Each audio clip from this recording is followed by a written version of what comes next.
there is a fascinating correlation between the Indian market performance and the general elections. Many investors wonder what will be the market performance during the election, before the election, and how market will perform after the elections. So what we have found from our study from 1990s till now, usually the market rallies into the election 6 months from November to March, April, and this has been a fascinating correlation. Many investors are hopeful about the general election outcome, and that's why they like to buy before the election results are announced, and that makes stock market rally. Once the election results are announced, then it becomes little complicated.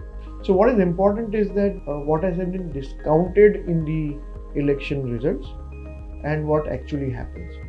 So sometimes the election results are as per the market expectation, and that time market doesn't rally. If market was expecting a coalition government, or they were expecting the majority of the party to get little lower seats, then if there is a positive surprise and if there is a clear majority, market shoots up. If there is a disappointment, if market was looking for continuity, market was looking for a majority of one political party, and if that result doesn't come, then it results into a major correction in the markets.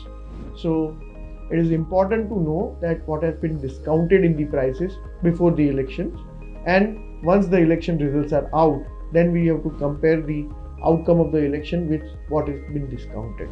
This year, the market is expecting that the current dispensation, the BJP-led NDA government, will come back to power, and they are building the prices in that anticipation. If the current dispensation comes back to power with absolute majority, something like more than 300-350 seats, then the policy continuity will be there and market will continue to rally. Now, for some reason, if the current dispensation does not come back to the power, then there will be a major disappointment for the markets, and that may lead to a large correction. So it is important to know what has been discounted in the prices and do your investment based on that. So many believe that it is a foregone conclusion, but it is always advisable to keep certain cash, certain dry powder in your portfolio. If you have made good money, it is advisable to keep certain 10 to 15% cash in your equity portfolio and wait for the event to play out. After the event, depending upon the new government's policy, you can decide which and what sectors will do well and try to allocate some capital into those sectors after the election results.